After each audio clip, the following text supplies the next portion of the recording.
Welcome back to Investing Talk Podcast. Today we're tackling a question lots of you are asking. Is Enovix a good time to buy now? We've got a whole stack of sources here, financial filings, market analysis, even some interesting rumors. Our job is to sift through it all and give you a clear picture. We're talking about Enovix, the company in the advanced battery technology space. Before we really get into it, just a quick request. If you find this valuable, please hit subscribe, give us a like, maybe leave a comment. And hey, if there's another company you want us to look into, just drop its name in the comments below. We definitely read those. Yeah, and what's really compelling about Enovix, and frankly this whole sector, is just how fast everything moves. It's constantly evolving.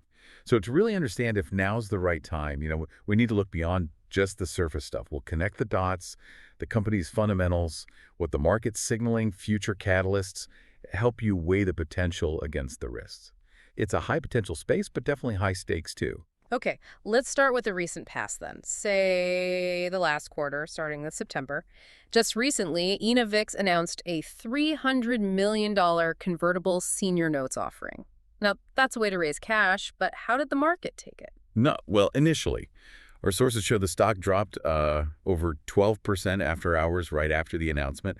That's a pretty sharp reaction. So what's behind that? Why the sudden concern? Well, those convertible senior notes, they're basically debt that can be turned into company stock later. And the market, well, it often gets nervous about potential future dilution. Right. More shares mean each existing share might be worth less down the road. Exactly. And the sources suggest maybe some investors are just getting tired of that growth at any cost story, especially for companies still losing money. The volume that day was huge, 5 million shares, something like $43 million traded.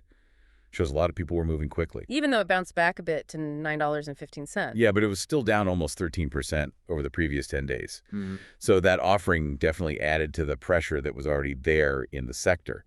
Okay, so that September volatility wasn't in a vacuum. What about August? Was that part of a bigger trend? Absolutely. August showed broader pressure hitting the whole battery sector, not just Enovix. Our sources point to news about investigations into lithium supply trends, specifically contemporary Amperex technology restarting mining in China. Supply chain stuff. That always makes markets jumpy. Right. And for Enovix, it meant the price bounced around quite a bit.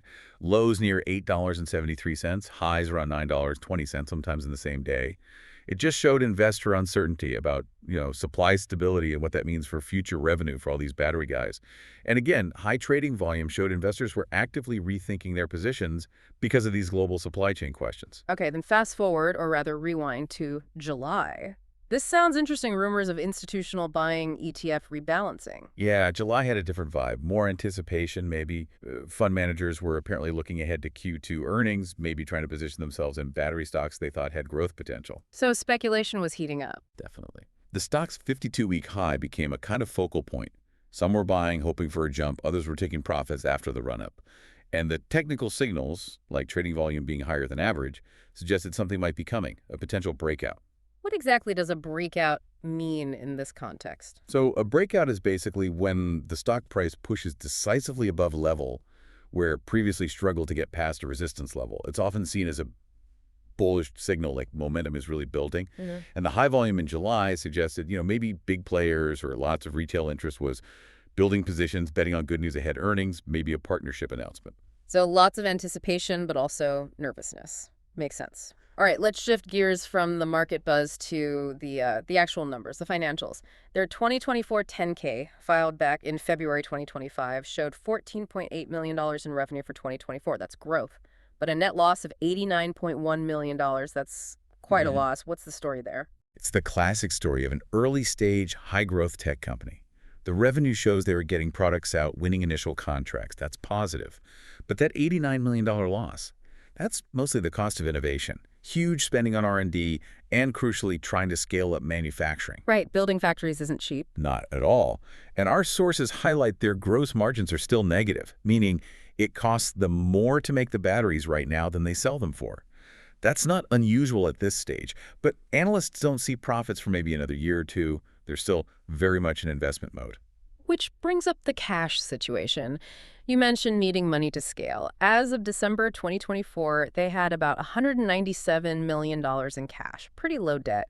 Sounds okay, but they burned through nearly $80 million in operations in 2024. How should you, our listener, think about that cash burn? It's super important. That $197 million gives them a cushion. Sure, short-term liquidity, it looks okay. Yeah. But burning $80 million a year, that's significant. It highlights how much cash they need just to keep the lights on and grow. So the runway isn't infinite. Definitely not. If profitability gets pushed out further than expected, they will need more money. And that likely means selling more stock, which, going back to our earlier point, means potential dilution for current shareholders. It's the cost of trying to build something big, but it's a real risk. But let's talk about why they're spending all that money. The technology itself.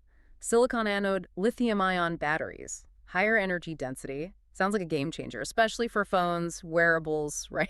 Potentially, yes. The promise is significant. Higher energy density means devices could last longer or be made smaller and lighter with the same battery life. But you mentioned the hurdle isn't just the tech, it's making it work at scale. Exactly. Having cool tech in the lab is one thing.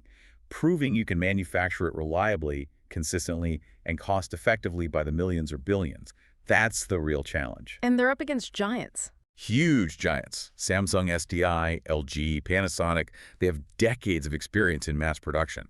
Plus, other startups chasing similar goals. Enovix's advantage, their moat, if you will, is their specific intellectual property, their unique cell design. But they have to prove they can execute on manufacturing. That's a make-or-break point. Okay, let's look at the charts again. What's the recent price action telling us? Past couple of weeks trading between $8.90 and $9.60. What are the key levels you should watch? Sources point to support around $8.50 and $9. That seems to be a level where buyers tend to step in. Resistance looks like it's around $10 to $10.50. That's where selling pressure seems to pick up. And momentum. It looks weak. The stock's trading below its 50-day moving average, which is around $10.20. That's often a sign of a downtrend or at least weak near-term momentum. Yeah. The RSI, Relative Strength Index, is hovering around 46 to 52. That's pretty neutral, maybe leaning slightly bearish. No strong buying conviction there. And volatile? Oh, yeah. 5% swings intraday aren't unusual. So it's not a stock for the faint of heart right now. That volatility makes sense given the news flow. You mentioned dilution concerns earlier with the convertible notes. Then, in July, there was that warrant distribution announcement. Over 1.9 million warrants potentially for sale. How did that land? It just added fuel to the dilution fire, really. Warrants give holders the right to buy stock later, usually at a set price.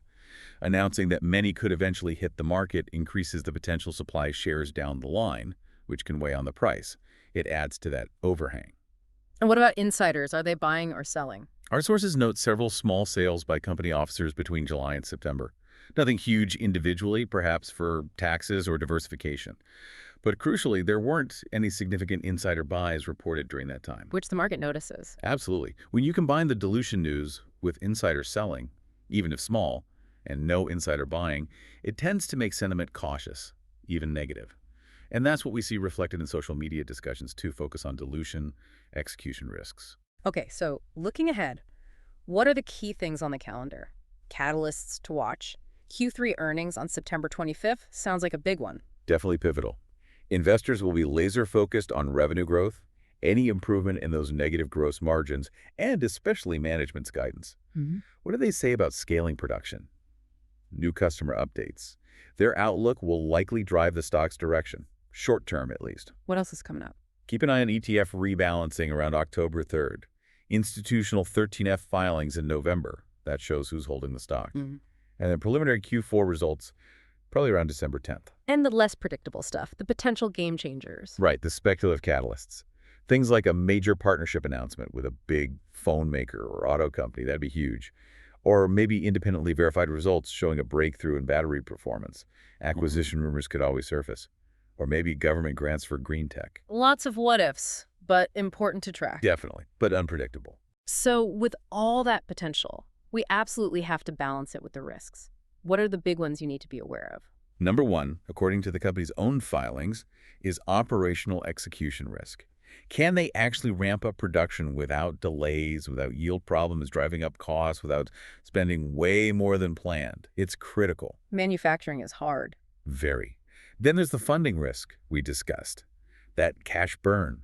If they don't hit targets, they'll need more cash, likely meaning more dilution. Also, customer concentration. Being reliant on just a few initial partners is risky early on. And that warrant overhang we mentioned is still a factor. And broader market stuff. Yeah, you can't ignore that. Intense competition, the cyclical nature of consumer electronics or EVs, and just general market sentiment towards tech and growth stocks, which can swing with interest rates. It's a complex picture. Okay, so putting it all together, what's the overall assessment from our sources? Based on everything, the sources give it a rating of 4 out of 10. Fundamentally, you see early growth, you see promising tech, that IP, but it's overshadowed by the negative margins, the losses. It's highly speculative right now. And the financials. Short-term cash seems okay, but that burn rate points strongly towards needing more funding later.